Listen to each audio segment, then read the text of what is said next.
Hello everyone, I hope you all are well and safe at your home. So today we are going to start a new topic, land use pattern in India. So इसमें हम देखेंगे कि India में हम land को किस तरह से यूटिलाइज करते हैं. तो एक ब्रॉडली कॉन्सेप्ट हमने देखा था कि किस तरह से हम लैंड को यूज करते हैं फॉरेस्ट और अदर कैटेगरीज में.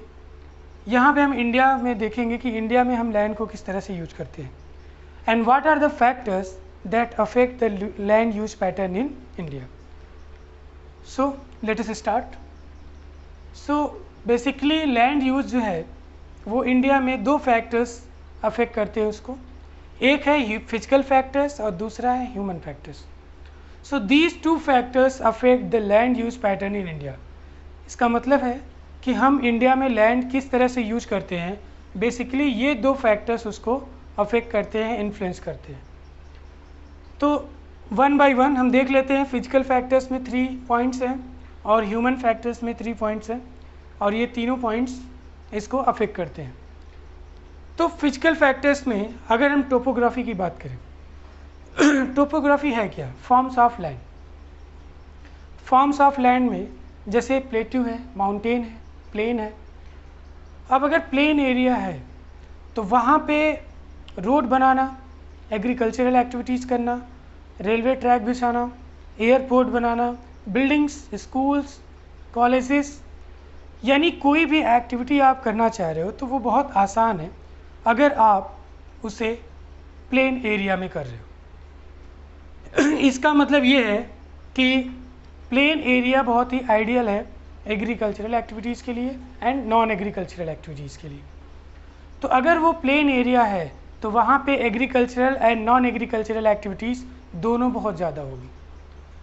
दूसरी बात कि अगर agricultural and non agricultural activities ज़्यादा हो सकती हैं because it is best suited for that, इससे ये भी पता चलता है कि वहाँ की पॉपुलेशन भी ज़्यादा होगी. आप देखो Ganga basin, Ganga river basin, चूँकि गंगा एक पेरेनियल रिवर है, थ्रू आउट द ईयर वो फ्लो करता है क्योंकि वो ग्लेशियर से निकलता है. तो उसके बेसिन में देखिए यूपी बिहार पड़ता है. तो यूपी बिहार की पॉपुलेशन बहुत ज़्यादा है. क्यों ज़्यादा है? क्योंकि यहाँ की जो river basin, Ganga river basin की फर्टिलिटी वाली सॉइल है जिस पे आप एग्रीकल्चर आराम से कर सकते हैं. प्लस ये प्लेन एरिया है, तो प्लेन एरिया में आप agricultural and non agricultural activity दोनों आराम से कर सकते हैं. तो इस तरह से जो मैक्सिमम पॉपुलेशन आपको यूपी में दिखता है उसके पीछे कहीं ना कहीं उसकी टोपोग्राफी एक फैक्टर है. दूसरा है क्लाइमेट.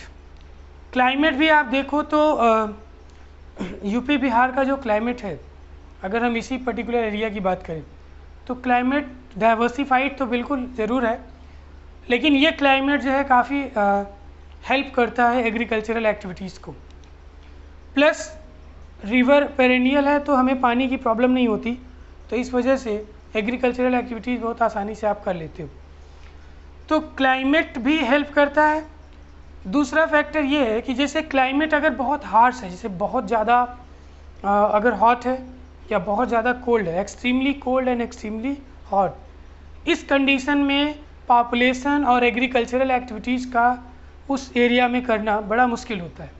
तो जैसे डेजर्ट एरिया है राजस्थान में, हॉट डेजर्ट इसको बोलते हैं, एंड लद्दाख कोल्ड डेजर्ट, तो यहाँ पे आप पॉपुलेशन देखेंगे बहुत स्पार्सली है और agricultural and non agricultural activities भी उतनी ज़्यादा नहीं है. तो रीज़न है कि क्लाइमेट अगर एक्सट्रीम हॉट और एक्सट्रीम कोल्ड होगा तो भी आपको जो है वहाँ पे agricultural and non agricultural activities को करने में प्रॉब्लम होगी. तो अगर वो बहुत स्पार्सली पॉपुलेटेड है, वहाँ पे बहुत सारे एरियाज अभी ऐसे ही वेस्ट लैंड के फॉर्म में छूटे हुए हैं, तो उसके पीछे रीजन आप जान लीजिएगा कि वहाँ का क्लाइमेट. तीसरा है सॉइल टाइप्स. अब देखिए सॉइल जो होते हैं अगर उसकी फर्टिलिटी अच्छी है तो आप एग्रीकल्चर को मोस्टली प्रेफर करते हैं. वेस्ट लैंड है तो कोशिश करेंगे कि आप नॉन एग्रीकल्चरल एक्टिविटीज़ को प्रेफर करें. तो सॉइल टाइप्स में जैसे ब्लैक सॉइल कॉटन के लिए आइडियल माना जाता है, तो मोस्टली अगर ब्लैक सॉइल है तो वहाँ पे कॉटन का प्रोडक्शन होगा.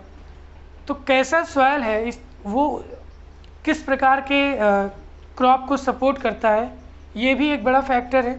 अगर फर्टिलिटी कम है तो लोग उस पर नॉन एग्रीकल्चरल एक्टिविटीज़ को ज़्यादा प्रेफर करेंगे रेदर देन एग्रीकल्चरल एक्टिविटीज़. तो इस तरह से सॉइल टाइप्स भी एक फैक्टर है कि हम लैंड को किस तरह से यूज करेंगे एग्रीकल्चरल एक्टिविटीज़ में, नॉन एग्रीकल्चरल एक्टिविटीज़ में, या एग्रीकल्चर में भी किस प्रकार की एक्टिविटीज़ में। तो ये फैक्टर डिटरमाइन करता है कि सॉइल आपका किस प्रकार का है। तो ये topography, climate and soil, these 3 factors affect the use of land in India. Now coming to the next point, that is a human factor. Human factor में population density, technological capability and culture and traditions, ये 3 factors affect करते हैं populations को। अगर population density ज़्यादा है, इसका मतलब एरिया कम है और उस पर ज़्यादा लोग रह रहे हैं उस पर्टिकुलर एरिया में। शहरों में ये खासकर होता है कि पॉपुलेशन डेंसिटी ज़्यादा होती है। पॉपुलेशन डेंसिटी ज़्यादा होने का मतलब नंबर ऑफ़ पीपल बहुत ही कम एरियाज़ में रह रहे हैं, तो इसकी वजह से आपके पास बहुत कम एरिया यानी पीस ऑफ लैंड होंगे जिस पे आप एग्रीकल्चर करेंगे। तो इस तरह से एग्रीकल्चरल लैंड है उस पर जितनी पॉपुलेशंस को फीड कराना है उसकी जिम्मेदारी बढ़ जाती है, यानी एग्रीकल्चरल लैंड पे जो प्रेशर है वो बढ़ जाता है just because of the population density. क्योंकि मैक्सिमम जो एरियाज लैंड है जो एग्रीकल्चरल लैंड होंगे वो नॉन एग्रीकल्चरल एक्टिविटीज़ में भी उसको यूज़ किया गया होगा, बिल्डिंग, स्कूल, कॉलेज, रोड वगैरह, रेलवेज। तो इस तरह से क्योंकि अगर पॉपुलेशन है तो उनके ट्रांसपोर्टेशन की फैसिलिटी हमें प्रोवाइड करनी पड़ेगी, तो एयरवेज, रोडवेज, रेलवेज ये फैसिलिटी हम डेवलप करेंगे और इसके लिए भी हमें लैंड की ज़रूरत पड़ेगी। Plus school, colleges, shops, markets, इन सब के लिए भी चाहिए। तो ओके, उसके बाद हाउसेस के लिए। तो ये सारी चीज़ें नॉन एग्रीकल्चरल एक्टिविटीज़ में आ जाती हैं और इसके लिए भी आपको लैंड की ज़रूरत पड़ती है। अगर स्पार्सली पॉपुलेटेड है तब तो आपके पास प्लेंटी ऑफ लैंड है, आप उसको एग्रीकल्चर, अगर वहाँ पे एग्रीकल्चरल फर्टिलिटी लैंड की अच्छी है तो वहाँ पे एग्रीकल्चरल एक्टिविटीज़ को प्रमोट करेंगे। फर्टिलिटी उतनी अच्छी नहीं है तो फिर आप नॉन एग्रीकल्चरल एक्टिविटीज़ को जैसे फैक्ट्री वगैरह सेटअप करना, ये सब आप कर सकते हैं। तो पॉपुलेशन डेंसिटी डिटरमाइन करता है। दूसरा है टेक्नोलॉजिकल कैपेबिलिटी। अगर टेक्नोलॉजिकली आप एडवांस है तो जो ऐसे लैंड है जो बहुत ही उसकी फर्टिलिटी बहुत अच्छी नहीं है, फिर भी अगर आपको एग्रीकल्चरल एक्टिविटीज़ में लैंड की ज़रूरत है तो आप उस लैंड को भी एग्रीकल्चरल एक्टिविटीज़ में यूज कर सकते हैं अगर आपके पास टेक्नोलॉजिकल सपोर्ट है। इसी तरह से नॉन एग्रीकल्चरल एक्टिविटीज़ में भी आप उसको यूज कर सकते हैं, जैसे माउंटेनस एरिया है, स्लोप एरिया है। तो अगर आपके पास टेक्नोलॉजी है तो आप उसको रेलवे ब्रिज, एयरपोर्ट या फिर जो भी सुटेबल उस पर्टिकुलर एरिया में हो सकता है, with the help of technology आप उसको डेवलप कर सकते हैं। तो टेक्नोलॉजिकली आप कितने एडवांस हैं ये भी डिटरमाइन करता है कि आप लैंड को किस तरह से यूज करेंगे। And the last point is a culture and traditions. कुछ टाउन एरियाज, कुछ एरियाज ऐसे हैं जो कल्चरली बहुत ही रिच माने जाते हैं, जैसे अयोध्या, प्रयागराज, आपका वाराणसी।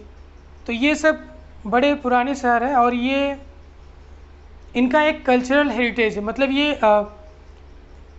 अगर इसको कल्चरल पॉइंट ऑफ व्यू से देखें तो ये टूरिज़्म के लिए बहुत ही अट्रैक्शन का सेंटर है, क्योंकि बहुत पुराने, जैसे वाराणसी एंशिएंट सिटी बोला जाता है, तो यहाँ पे बहुत पुराने मंदिर आपको मिलेंगे। ऐसे संगम के लिए जाना जाता है आपका इलाहाबाद। तो जो ये शहर डेवलप होंगे ये बेसिकली टर्सरी सेक्टर को ज़्यादा प्रमोट करते हैं, बिकॉज ये टूरिस्ट स्पॉट के रूप में इसको जाना जाता है, टूरिस्ट डेस्टिनेशंस के नाम से इसको जाना जाता है। तो ये शहर क्या करेंगे, यहाँ पे सर्विस सेक्टर का ज़्यादा से ज़्यादा ग्रोथ होता है। तो जैसे ट्रांसपोर्टेशन में रोड वगैरह हो गया, रेलवे हो गया, एयरपोर्ट हो गया, या फिर रेस्टोरेंट हो गए, होटल्स हो गए। तो इस तरह के सर्विस सेक्टर्स यहाँ पे ज़्यादा ग्रो करेंगे और इसीलिए मैक्सिमम जो नॉन एग्रीकल्चरल एक्टिविटीज़ होंगी वो कल्चरल हेरिटेज जो सिटीज़ हैं वहाँ पे non agricultural activities, specially service sector यानी टर्सरी सेक्टर एक्टिविटीज़ प्रमोट होते हैं। तो इस तरह से मैक्सिमम लैंड का यूज हम नॉन एग्रीकल्चरल एक्टिविटीज़ में करेंगे, कल्चरल और ट्रेडिशनली जो रिच सिटीज़ हैं।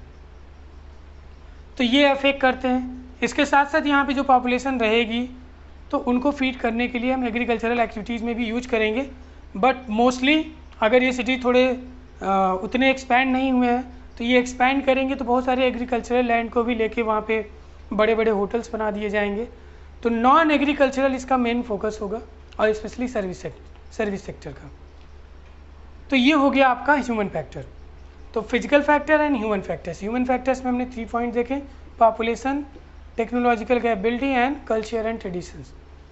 तो बेसिकली अगर आपके CBSE एग्ज़ाम में अगर आपसे पूछा जाए कि what are the factors that affect the land use pattern in India, तो you will have to write 2 factors, physical and human, and these 3 points.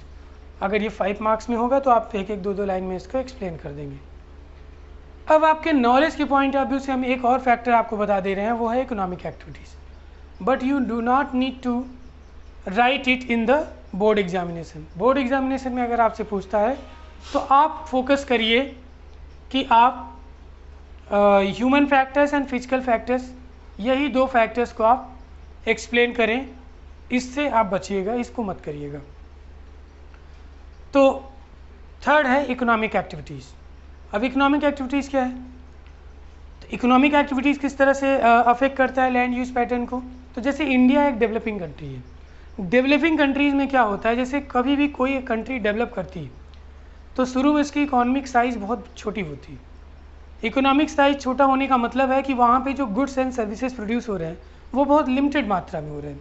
इसके पीछे रीज़न ये है कि वहाँ पे मैक्सिमम जो लोग हैं वो डिपेंडेंट हैं एग्रीकल्चर पे। एग्रीकल्चर में ज़्यादा स्कोप नहीं होता, इसकी वजह से एग्रीकल्चरल प्रोडक्शन नहीं होगा, और इस तरह से उनकी इकॉनमी की जो साइज़ होगी वो लिमिटेड होगी, यानी उसकी साइज़ छोटी होगी।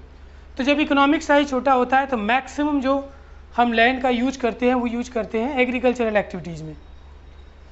ठीक, तो इस तरह से इकोनॉमिक साइज़ अगर छोटा है तो हम उसको यूज करेंगे एग्रीकल्चरल एक्टिविटीज़ में। जैसे जैसे वो बड़ा होगा इकोनॉमिक साइज़, इसका मतलब हमारी प्रोडक्शन गुड्स एंड सर्विसेज हम ज़्यादा से ज़्यादा प्रोड्यूस कर रहे हैं। जब हम ज़्यादा प्रोड्यूस करने लगेंगे तो उन्हीं गुड्स को फिर हम मैन्युफैक्चर करेंगे। जैसे वीट का प्रोडक्शन ज़्यादा हुआ तो वीट को अभी हम रोटी के रूप में यूज कर रहे थे, अब हम उसको कन्वर्ट कर देंगे बिस्किट में। इस तरह से वीट से हम अलग अलग चीज़ें बनाएंगे। तो ये हम शिफ्ट कर रहे हैं किधर? सेकेंडरी सेक्टर यानी मैन्युफैक्चरिंग सेक्टर में। ऐसे ही आयरन ओर को हमने आयरन निकाला ज़मीन से, अब उस आयरन का हम यूज अलग अलग प्रकार से गाड़ी के पार्ट बनाने में, विंडोज़ बनाने में, ये जो भी अलग अलग चीज़ें बनाने में हम यूज करेंगे। तो इस तरह से यहाँ पे हम सेकेंडरी सेक्टर को क्या कर रहे हैं, अब ग्रो करा रहे हैं। तो इस तरह से हमारी जो इकोनॉमी की साइज़ होगी बढ़ेगी, और हमारी जो डिपेंडेंसी है एग्रीकल्चरल एक्टिविटीज़ से शिफ्ट होगी किधर? सेकेंडरी यानी मैन्युफैक्चरिंग सेक्टर पे। तो मैक्सिमम शुरू में जो हमारी लैंड यूज होंगे वो एग्रीकल्चर में, फिर बाद में हम मैन्युफैक्चरिंग में शिफ्ट करेंगे तो नॉन एग्रीकल्चरल एक्टिविटीज़ में यूज करना शुरू करेंगे। तो दूसरा पॉइंट इसी पे है, कंपोजिशन ऑफ इकोनॉमी। इकोनॉमी का कंपोजिशन, जनरली जो इकोनॉमिक एक्टिविटी, जो भी एक्टिविटी आप करते हो वो 3 कैटेगरी में डिवाइडेड है, प्राइमरी, सेकेंडरी एंड टर्सरी। तो प्राइमरी, सेकेंडरी एंड टर्सरी ये जो 3 सेक्टर्स हैं, जो भी एक्टिविटी आप करते हो इसी सेक्टर्स में आते हैं। प्राइमरी सेक्टर में जैसे फिशरी, लाइव स्टॉक्स यानी जो डोमेस्टिक एनिमल्स वगैरह आप और जो एग्रीकल्चरल एक्टिविटीज़ करते हो, ये आता है आपका प्राइमरी में। सेकेंडरी में manufacturing, with the help of primary sector when you manufacture और convert it into a different और न्यू गुड्स, तो उसे मैन्युफैक्चरिंग या सेकेंडरी सेक्टर बोलते हैं। तो वो जो होता है प्राइमरी सेक्टर से जैसे ही आप एक्सपैंड करते हो, सेकेंडरी सेक्टर में आते हो, तो मैन्युफैक्चरिंग सेक्टर ग्रो करता है, यानी नॉन एग्रीकल्चरल एक्टिविटीज़ बढ़ती है। इस तरह से प्राइमरी से सेकेंडरी और सेकेंडरी से फिर टर्सरी। टर्सरी में सर्विस सेक्टर, जैसे हम पढ़ा रहे हैं टीचिंग, ये सर्विस सेक्टर में आता है। ट्रांसपोर्टेशन सर्विस सेक्टर में आता है ना। डॉक्टर, इंजीनियर, ये आपको सर्विस प्रोवाइड करते हैं। तो इस तरह से सर्विस सेक्टर का ग्रोथ होता है, पहले प्राइमरी से सेकेंडरी, फिर सेकेंडरी से टर्सरी। तो जब ये कंपोजिशन चेंज होगा, स्पेशली इन डेवलपिंग कंट्रीज़, ये तेज़ी से चेंज होता है प्राइमरी से सेकेंडरी, फिर सेकेंडरी से टर्सरी। तो हमारा जो नॉन एग्रीकल्चरल एक्टिविटीज़ है धीरे धीरे करके क्या होगा, ज़्यादा होगा, और एग्रीकल्चरल एक्टिविटीज़ कम होगी जैसे जैसे हमारी इकोनॉमी ग्रो करेगी। तो ये हो गया आपका कंपोजिशन ऑफ इकोनॉमी। तीसरा है pressure of agriculture on land. देखिए, शुरू में जब इकोनॉमी की साइज छोटी होती है तो मैक्सिमम लोग एग्रीकल्चर करते हैं, इसका मतलब मैक्सिमम लोग एम्प्लॉयड किस में है, एग्रीकल्चरल एक्टिविटीज़ में। लेकिन धीरे धीरे हमारी एग्रीकल्चरल एक्टिविटीज़ का जो एग्रीकल्चरल एक्टिविटी है, यानी जो पीस ऑफ लैंड हमारे पास है, वो कम हो जाते हैं, क्योंकि मैक्सिमम हम लैंड डिवोट कर देते हैं बिल्डिंग्स में, रोड्स में, रेलवेज़ में, एयरवेज़ में, यानी एयरपोर्ट वगैरह डेवलप करने में।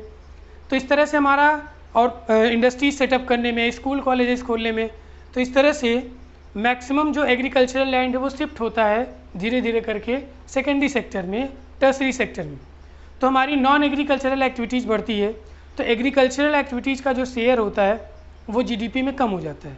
लेकिन मैक्सिमम नंबर ऑफ पीपल शुरू में एम्प्लॉयड थे एग्रीकल्चर में, तो वो सारे मेंबर सीधे शिफ्ट हो जाएंगे टर्सरी और सेकेंडरी और टर्सरी सेक्टर में। ऐसा नहीं है, शिफ्ट होते हैं लेकिन उतनी एम्प्लॉयमेंट वहाँ पे जनरेट नहीं होती सेकेंडरी और टर्सरी सेक्टर में। इसीलिए जो एम्प्लॉयमेंट का जो लोड होता है मैक्सिमम डिपेंडेंट होते हैं एग्रीकल्चर पे। तो शेयर जीडीपी में एग्रीकल्चर का कम होता है, लेकिन एम्प्लॉयमेंट जो होती है वो उतनी स्पीड से कम नहीं होती जितनी स्पीड से उसका शेयर डिक्लाइन करता है जीडीपी में। इस तरह से आपके पास प्रोडक्शन आप उतना नहीं करते हो एग्रीकल्चर में, लेकिन उसका distribution large number of people में करना पड़ता है। तो 100 रुपये को 100 लोगों में डिस्ट्रीब्यूट करना हो, 100 लोगों 100 रुपीज़ को आपको 20 लोगों में डिस्ट्रीब्यूट करना है। तो 20 में डिस्ट्रीब्यूट करेंगे तो 20 लोगों की जो लिविंग स्टैंडर्ड है, जो इनकम है, वो ज़्यादा होगी।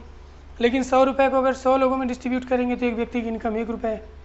तो इस तरह से लिविंग स्टैंडर्ड उनका उतना अच्छा नहीं होगा। तो एम्प्लॉयमेंट डिपेंडेंसी तो ज़्यादा है लेकिन शेयर उनका कम होता है। तो इस तरह से एक ये प्रेशर है एग्रीकल्चर पे। दूसरा, एग्रीकल्चर लैंड पे प्रेशर ये होता है कि नंबर ऑफ़ पीपल, पॉपुलेशन तो बढ़ ही रही है, तो पॉपुलेशन बढ़ रही है लेकिन लैंड जो है एग्रीकल्चरल एक्टिविटीज़ में वो कम हो रहा है, क्योंकि बहुत सारे जो एग्रीकल्चरल लैंड थे वो किस में कन्वर्ट हो रहे हैं, नॉन एग्रीकल्चरल लैंड में। जैसे टाउन एरिया है, जैसे कोई टाउन है, अब वो एक्सपैंड करेगा क्योंकि सेकेंडरी और टर्सरी सेक्टर एक्सपैंड कर रहे हैं। तो जैसे ही टाउन एरिया एक्सपैंड करेगा, स्कूल कॉलेजेस के लिए ज़मीन चाहिए, फैक्ट्रीज़ के लिए ज़मीन चाहिए, एयरपोर्ट, रेलवेज़ के लिए आपको लैंड की ज़रूरत होगी। तो इस तरह से जो लैंड की रिक्वायरमेंट है वो एग्रीकल्चरल लैंड से किस में शिफ्ट हो जाते हैं, नॉन एग्रीकल्चरल। तो एग्रीकल्चरल लैंड जो है वो कम होता जाता है। अब जब वो कम होंगे तो जो भी बचे हुए लैंड है उसी से आपको जो भी इंक्रीजिंग पॉपुलेशन है उसको आपको फीड कराना है, उनके लिए उतने भोजन उपलब्ध कराने। तो इस तरह से हम देखें तो प्रेशर जो होता है वो एग्रीकल्चरल लैंड पे धीरे धीरे बढ़ जाता है जैसे जैसे इकोनॉमिक साइज आपकी कंट्री की बढ़ती है।